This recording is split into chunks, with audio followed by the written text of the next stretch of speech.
हम 10 मरतबा सोच रहे हैं कि कैसे जाना चाहिए। ये जो अन्याय हो रहा है, ये जो जुल्म और बर्बरियत हो रही है,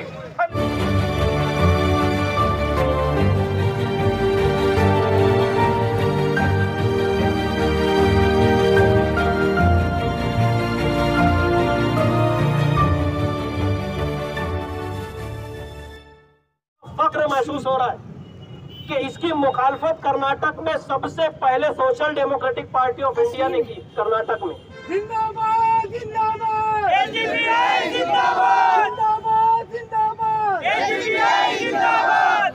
जिसके चलते वहां की सरकार को मजबूर होना पड़ा कि ये अवार्ड फिल वक्त कैंसिल किया जाए। आप सोशल मीडिया और अखबारात में उठाकर देख ले, जितने भी प्लेटफॉर्म हैं सब पर ये बात आपको दिखकर आएगी कि वो अवार्ड वापस लिया गया, उसको रोक दिया गया फिलहाल। ये है social democratic party of India Karnataka का काम। अभी और आगे आता हूँ, हरियाणा के चरखी दादरी जिले में गौ रक्षकों ने साबिर मलिक नामी शख्स को सिर्फ इस बिना पर पीट कर मार दिया कि उन गौ रक्षकों को ये शुबा था कि साबिर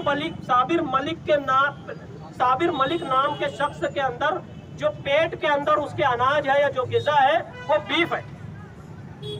ये उन्होंने खुद इकबाल किया अखबारात में और सोशल मीडिया पे और न्यूज चैनलों में, आप ये देख सकते हैं। इसी तरह गांव में घूम कर वो जो साबिर मलिक जिसकी लिंचिंग की गई, आपको पता है वो क्या करता था? वो गली और गांव घूम करके कचरा जमा करता था, कचरा। उसमें से प्लास्टिक की बोतल और प्लास्टिक के सामान जो कचरे की शक्ल में जमा हो जाते हैं उनको बेचकर उसका रोजी और उसका घर चलता था। ये किया उसके साथ में गौ रक्षकों ने। आप देख रहे हैं मध्य प्रदेश के अंदर कांग्रेस पार्टी के मुकामी नायब सदर के करोड़ों के महल पर, करोड़ों की उसकी बिल्डिंग पर बुलडोजर चलाया गया। उसके बाद कांग्रेस पार्टी की तरफ से एक भी बयान नहीं आता है जिससे यह कार्रवाई रुके या इस पर कहीं रोक लगे।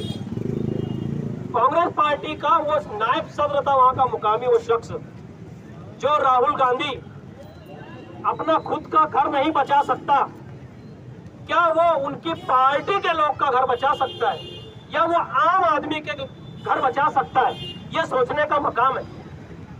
आप देखिए पूरे मुल्क के जो हालात हैं, तमाम सेकुलर जहन रखने वाले लोग जहां कोई मामला पेश आता है तो वो कांग्रेस पार्टी या गठबंधन की तरफ, जिसे हम इंडिया अलायंस कहते हैं, उनकी तरफ नजरें उठा के देखते हैं कि ये इस पर कुछ बोलेंगे। महाराष्ट्र में 50 वारदातें हुई, मैं आ रहा हूँ महाराष्ट्र पे भी आ रहा हूँ। इस पर कांग्रेस पार्टी की तरफ से ऑफिशियल स्टेटमेंट एक भी नहीं है। देख लीजिए आप, बाला साहब थोरात ने क्या कहा या दूसरे फलाने ढिमके लोगों ने क्या कहा, इनका मुंह नहीं खुला। हमें जितना गुस्सा संघ परिवार बीजेपी और आरएसएस से है, उतना ही गुस्सा जो इंडिया अलायंस से है या कांग्रेस पार्टी है इनसे। ये क्या कर रहे हैं? ये सो रहे हैं। मैं आपको अब महाराष्ट्र की कुछ बातें बताता हूँ। हेड स्पीच के मामला 2023 की रिपोर्ट है। इंडिया हेड लैब एक ऑर्गेनाइजेशन है जो वॉशिंगटन डीसी से चलता है, जो हेड क्राइम या हेड स्पीचेस पे नजर रखता है। मैं जो आपके सामने अभी पढ़ के सुना रहा हूँ, ये मेरे घर में बनाई हुई रिपोर्ट नहीं है, ये हेड लैब की बनाई हुई रिपोर्ट है जो मैं आपके सामने रख रहा हूँ। मैं तमाम नौजवानों से और बुजुर्गों से चाह रहा हूँ कि गौर से सुने क्या हो रहा है। उनकी रिपोर्ट ये कहती है कि 118 हेड स्पीचेस 2023 में हुई सिर्फ महाराष्ट्र में। हेड स्पीच का मतलब समझ गया ना? ऐसा भाषण जिसके बाद तशद्दुद फैले, जिसमें किसी एक मजहब को या किसी एक मजहब के मानने वालों को टारगेट किया जाए, उनके खिलाफ भड़काया जाए, इसे कहते हैं हेड स्पीच। ये 118 हुई महाराष्ट्र में 2023 में। उसके बाद यह आंकड़ा इंडिया की किसी भी दूसरी रियासत के मुकाबले में ज्यादा है। हमें लगता है कि सबसे ज्यादा हालात खराब यूपी में, क्योंकि वहाँ योगी है। मैं कहता हूँ यूपी से ज्यादा हालात खराब महाराष्ट्र में है। ये रिपोर्ट की वजह से मैं कह रहा हूँ। ये रिपोर्ट कह रही है कि यूपी की बनिस्बत महाराष्ट्र में हालात खराब है। अभी आगे सुनिए। महाराष्ट्र में लगभग 36 जिलों में से 28 जिलों में वक्फे से हिंदू सकल समाज जन आक्रोश रैली, इन नामों से वक्फे से रैलीज को मुनक्किद किया गया अलग अलग शहरों में, अलग अलग देहातों में, अलग अलग गाँव। इसका रिजल्ट क्या हुआ? ये रैलीज के होने के बाद हम देखें मीरा रोड थाने डिस्ट्रिक्ट क्या हुआ था वहाँ सबको पता है। उसके बाद औरंगाबाद में हुआ, उसके बाद मालवनी में हुआ, उसके बाद अभी करंट नासिक के अंदर भी यही हालात हुए। मैं social democratic party of India की जानिब से अवाम और बिलखुसूस मालेगांव शहर की अवाम को मैं ये मैसेज देना चाहता हूँ कि हेट स्पीच या मुस्लिम समाज को टारगेट कर जो सियासत की जा रही है, इस पर रोक लगाने के लिए डेमोक्रेटिक वे में, जमहूरी अंदाज में सड़कों पर उतरकर अपना एहतजाज दर्ज करवाएं। अभी करंट इशू ये तो हो गया सकल समाज, हिंदू समाज और दूसरी सारी बातें। अब जो महाराष्ट्र में नहीं पूरे इंडिया में जो करंट इशू चल रहा है वक्फ बोर्ड तरमीम का। वक्फ बोर्ड तरमीम पहले तो समझना है हमको ये है क्या। वक्फ बोर्ड, इसका मैं कुछ बातें बता रहा हूँ वक्फ बोर्ड के ताल्लुक से, ये इंतहाई अहम है। आप लोगों से गुजारिश है कि ध्यान से सुने आखिर ये वक्फ बोर्ड है क्या। वक्फ बोर्ड, इसका नाम जो है वक्फ एक्ट अधिनियम 1995, इसका पुराना नाम था। अब इसका नाम हो गया United Waqf act management empowerment efficiency and development. इसका शॉर्ट फॉर्म बनाया क्या, उम्मीद। नाम सही लगता है ना कि कुछ उम्मीद जाग गई, मगर ये एक साजिश है इसके पीछे कि नाम ऐसा दो कि लोगों की उम्मीद जाग जाए। वक्फ नाम से इनको तकलीफ है। वक्फ क्या है मैं ये भी आपको बताऊंगा, वक्फ के मानी क्या होता है। अभी आगे सुनिए आप। पहले वक्फ को दान यानी कि चैरिटी करने की शर्त, पहले कोई भी शख्स अपनी प्रॉपर्टी चैरिटी कर सकता था वक्फ बोर्ड में, मगर अब जो जिसे वक्फ करना है, प्रॉपर्टी दान करने वाले शख्स को कम से कम 5 साल मुस्लिम धर्म का पालन करने वाला होना जरूरी है। पहले कोई भी कर सकता था, अब ऐसा नहीं है। इसके साथ में औरतों की विरासत वाले अधिकारों से इनकार नहीं किया जा सकता। अब पहले इसके जो कवानीन थे वो शायद अलग थे। वक्फ बोर्ड में कोई कैद नहीं थी। अब जो वक्फ बोर्ड में गैर मुस्लिम और महिलाओं को शामिल करना लाजमी हो गया। आप देखें हमारी दरसगाहें, हमारी मसाजिद, हमारे दीगर क्या कहते हैं उसको, अनाथ आश्रम, यतीम खाने, इन सब में अब गैर मुस्लिम भी बोर्ड में होंगे। ये अभी का जो अमेंडमेंट है ये कहता है। उसके बाद वक्फ करने का अधिकार, पहले वक्फ में जो मामला चलता था उसका अधिकार वक्फ बोर्ड ट्रिब्यूनल में चलता था। अब वो वक्फ बोर्ड का ट्रिब्यूनल का मामला खत्म हो जाएगा इस नए कानून के हिसाब से। इसको हाई कोर्ट में चैलेंज किया जाएगा और वहां इसका फैसला होगा।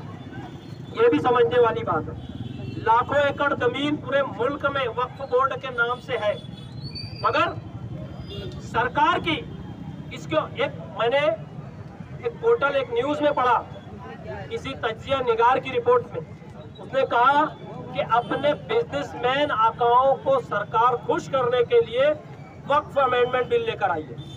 वक्फ का मामला आपको पता है ना, मुंबई में बड़ा करोड़ों का महल बना है, वहां की बात। वक्फ करने का प्रॉपर्टी, पहले वक्फ करने का जो अधिकार था, पहले वक्फ प्रॉपर्टी घोषित करने का अधिकार वक्फ बोर्ड का था, मगर अब यह अधिकार जिला कलेक्टर के हाथ में आ गया है। पहले वक्फ बोर्ड के कमिश्नर तय करते थे ये कब होगी, कैसे होगी और किस लेवल पर होगी। अब इसका अधिकार जिले के कलेक्टर के पास आ गया। वक्फ बोर्ड का फैसला जो भी होता था पहले वो लास्ट होता था, अब इसके अंदर कोर्ट इंटरवीन हो गई है, हाई कोर्ट इसके अंदर फैसला करेगी। अब मैं आता हूँ वक्फ क्या है इसके ऊपर। वक्फ यानी अरबिक लफ्ज है, वक्फ के मानी है जिसका मतलब होता है रोकना, स्टॉप करना। ऐसी चीज या ऐसी प्रॉपर्टी जिसका इस्तेमाल लोगों के फायदे के लिए हो, आम जनता, आम लोगों के हित में इस्तेमाल हो, जैसे स्कूल, कॉलेज, यतीम खाने, सराय जहाँ पे मेहमान रुके, उन चीजों के लिए वक्फ की प्रॉपर्टीज का इस्तेमाल होता था। मगर अब अधिनियम जो अमेंडमेंट आया है, इस पर अलग अलग तरीके से सियासी तौर से इसको अलग ढंग से इस्तेमाल किया जाएगा। वो हम सब समझ सकते हैं, हम सब। इसी तरह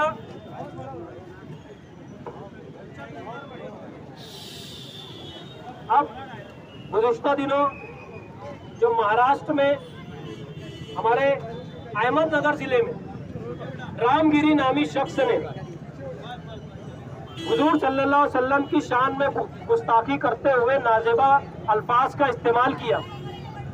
सबसे पहले social democratic party of India की जानिब से हम तमाम लोग यहाँ उसकी मजम्मत करते हैं और सरकार से और कानून के मुहाफिजों से ये रिक्वेस्ट, ये गुजारिश, ये दरख्वास्त करते हैं कि ऐसे बदजुबान पर सख्त से सख्त कार्रवाई की जाए। मगर हो रहा है उल्टा। महाराष्ट्र के सीएम जो एक कॉन्स्टिट्यूशनल पद पर है, जो एक संवैधानिक ओहदे पर रहते हुए आकर ये बयान देते हैं कि महाराज को कोई हाथ नहीं लगा सकता, अरेस्ट कर रहा हो तो बहुत दूर की बात है। हम social democratic party of India के इस प्लेटफॉर्म से सीएम साहब से भी रिजिग्नेशन की डिमांड करते हैं। उन्होंने इस्तीफा देना चाहिए ये अनकॉन्स्टिट्यूशनल बयान के ऊपर। अभी आपने देखा होगा इसी गिरी महाराज के नाम पर नीतीश राणे, उस शख्स ने एक बयान में कहा कि अगर महाराज के ऊपर आप लोगों ने आंख उठाकर भी देखा, मुसलमानों को मेंशन करके कहा इसने, मुस्लिम समाज को, कि अगर आपने आंख उठाकर भी देखा तो हम आपको मसाजिद में घुस कर और चुन चुन कर मारेंगे। इतनी, मैं कहता हूं कि अपने कद से बड़ी उनकी जबान है। ये हिम्मत कहां से आ रही है? वो डॉक्टर राहत इंदौरी का एक शेर है ना कि खुली छत परिंदों को बिगाड़ देती है, सजा न देकर अदालत बिगाड़ देती है। तो इनको सजा मिलनी चाहिए, तब ये लोग सुधरेंगे। अभी देखा होगा आप लोगों ने, चलती ट्रेन के अंदर मॉब लिंचिंग का वाकया पेश आया। 40 गांव के बुजुर्ग के साथ में कुछ नौजवानों ने इस शुबे में उनको मारा कि उनके पास बीफ था, ऐसा उनका इल्जाम है। अभी तक ऑफिशियल कोई स्टेटमेंट पुलिस या सरकार की तरफ से नहीं आया क्या था, ये इल्जाम है। 22, 23 और 25 साल के नौजवान एक 75 साल के बुजुर्ग को पीट रहे हैं और वो ये कह रहे हैं कि अगर तूने पुलिस के पास जाके कंप्लेन किया तो बजरंग दल वालों को तेरा नाम दे देंगे। आपको पता है जो लड़के उन बुजुर्गों को पीट रहे थे, उन लड़कों में से एक के वालिद CRPF यानी स्टेट रिजर्व पुलिस फोर्स का अफसर है और रिपोर्ट्स के मुताबिक उसका एक भाई पुलिस में है, PSI या API जो भी। मैं सरकार से या आप लोगों से ये सवाल कर रहा हूं कि ऐसे घर का बच्चा जिसका बाप, जिसका भाई पुलिस ऑफिसर है और जो खुद पुलिस ऑफिसर बनने के लिए ट्रेनिंग की भर्ती या उसके एग्जाम के लिए मुंबई जा रहा है, वो ऐसे लोग एक बुजुर्ग को पीटते हैं। उनको ये परवाह नहीं है कि अगर हम पीटेंगे और हमारे ऊपर गुनाह दाखिल हो गया तो हम पुलिस नहीं बन पाएंगे। आप सोचिए, अगर ऐसे लोग पुलिस के डिपार्टमेंट में भर्ती होते हैं और कानून के मुहाफिज बनते हैं तो इनसे क्या एक्सपेक्टेशन और क्या उम्मीद हम लगा सकते हैं? बताइए जरा आप ऐसे लोगों के बीच में महफूज हैं क्या? सोचिए जरा। आज इस प्लेटफॉर्म से हम सरकार से ये भी मुतालबा कर रहे हैं कि ऐसे नौजवानों को, मैं बता दूं कि वो बोगी में जो नौजवान थे वो मुंबई पुलिस भर्ती के एग्जाम के लिए जा रहे हैं।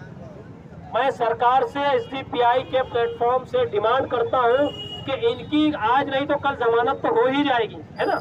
जमानत के बाद भी इनको पुलिस भर्ती में शामिल न किया जाए, ऐसी डिमांड हम सरकार से कर रहे हैं।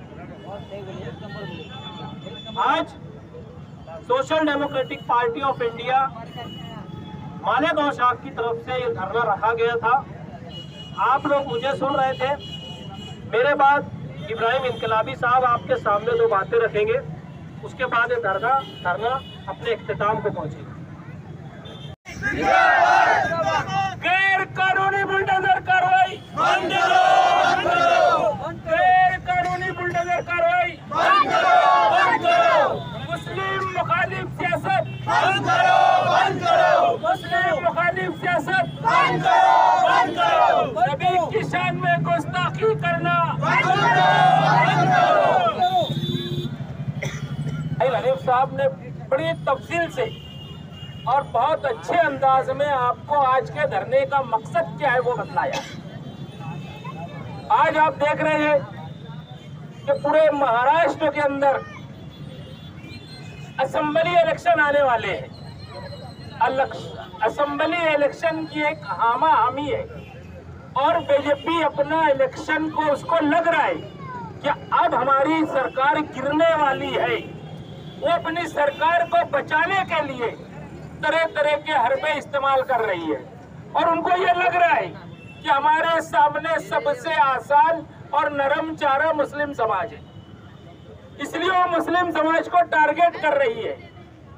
हमने बहुत संजीदगी से, एसडीपीआई ने बहुत संजीदगी से सोचकर समझ करके मुस्लिम मुखालिफ सियासत बंद करो के नाम से ये धरना, ये एहतजाज किया है। आप देख रहे हैं कि हमने जो तस्वीरें लगाई है, ये बुजुर्ग धुलिये के, ये 40 गांव के रहने वाले चाचा, ट्रेन के अंदर इनके साथ हादसा होता है, इनको मारा ठोका जाता है। आप देख रहे हैं कि अलीगढ़ मस्जिद के अंदर घुस करके मस्जिद की बेहुरमती की जाती है।